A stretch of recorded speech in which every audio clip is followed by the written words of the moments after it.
చట్టం ముందు అందరూ సమానమే. ఒక ఆయన బంగారు పళ్ళెంలో తినేవాడు, బంగారు గ్లాసులో మంచినీళ్ళు తాగేవాడు,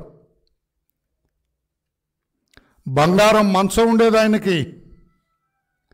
ఆఖరికి అనకూడదు కానీ ఆయన ఉపయోగించే కమోడ్ కూడా బంగారమే. Where is he now? నేను అడుగుతున్నా, జగన్మోహన్ రెడ్డి గారు ఎక్కడున్నారు? మీ అన్నలాంటి ఆయన, నేను పేరు చెప్పండి, నేను ఎక్కడున్నారు? చెంచెలగూడ జైల్లో దిక్కు లేకుండా నేల మీద పడుకుంటున్నాడు, చాపేసుకొని నేల మీద పడుకున్నాడు. ఏమైంది ఆయన బంగారు మంచం? ఏమైంది ఆయన బంగారు పళ్ళెం? ఏమైంది ఆయన బంగారు గ్లాసు? ఏమైంది ఆయన రోజు ఉపయోగించుకునే కమోడ్?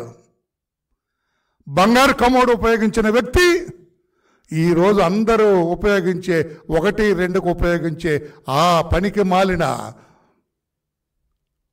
దుర్వాసన వెదజల్లే ఆ బాత్రూంలో ఉన్నాడు.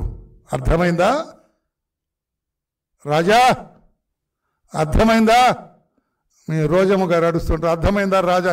నేనంటున్నా, రోజమ్మ గారు అర్థమైందా రాజా?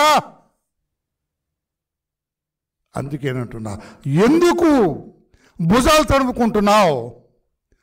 ఎందుకు నీ పత్రికలో, నీ ఛానల్లో అవినీతి మాకు సంబంధం లేదు, కావాలని చంద్రబాబు గారి ప్రభుత్వం రాస్తుందన్న. కావాలని రాయటం అంటే ఏమి బుర్రలేదా మీకు? బుర్రలేదా మీకు? మీకేం అడ్వకేట్స్ లేరా? మీకేం న్యాయవాదులు లేరా? సిట్ దర్యాప్తు చేస్తూ ఉంటే ఫస్ట్ రిమాండ్ రిపోర్ట్లోనే దే హ్యావ్ క్లియర్లీ మెన్షన్ 3,200 కోట్ల రూపాయల అవినీతి జరిగింది, ఇంకా దర్యాప్తు పెండింగ్లో ఉంది. Their line of investigation first case diary అంటారండి. Case diary, first case diary remand రిపోర్ట్కి ఎంక్లోజ్ చేసి వాళ్ళు ఇస్తారు, కోర్టులో సమర్పిస్తారు. Then it will become a open document. అర్థమయ్యేటట్టు చెప్పాలి, రాష్ట్ర ప్రజలకు కూడా తెలియాలనే ఉద్దేశంతో నేను ఈరోజు ముందుకు వచ్చాను. అసలు సిట్ దర్యాప్తు చేస్తుండగా మేము మాట్లాడకూడదు అనుకున్నాం. అయినా కూడా రాష్ట్ర ప్రజలు ఆ పనికిమాలిన పత్రిక, ఆ పనికిమాలిన ఛానల్లో మాట్లాడుతుంది. ఒకవేళ నిజమనుకుంటారేమో, కాదు, అబద్ధాలు ప్రచారం చేస్తున్నారు వాళ్ళు అని చెప్పాలనే ఉద్దేశంతో మీ ముందుకు వచ్చాను నేను.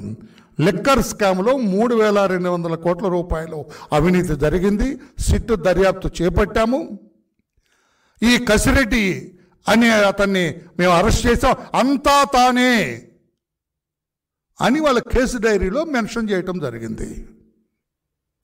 కసిరెడ్డి నిర్దోషి అంటుంది జగన్మోహన్ రెడ్డి గారి వాయిస్.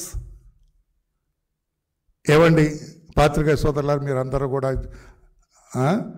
మీరందరూ నిష్ణాతులు. మీరు దుబాయ్ నుంచి మారు పేరుతో, దొంగ పేరుతో వచ్చి ఇక్కడ దొరికాడు వాడు ఎక్కడ నిజాయితీ పడి అవుతాడు సార్? కామన్ మామూలు ఇద్దరు మాట్లాడుకుందాం, సామాన్యులు ఇద్దరు రిక్షా వాళ్ళు మాట్లాడుకో.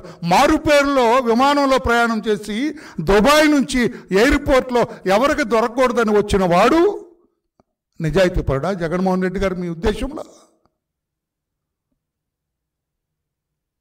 దుబాయ్ ఎందుకు వెళ్ళారు? అందరూ దుబాయ్ ఏంటి కేంద్రీకృతం?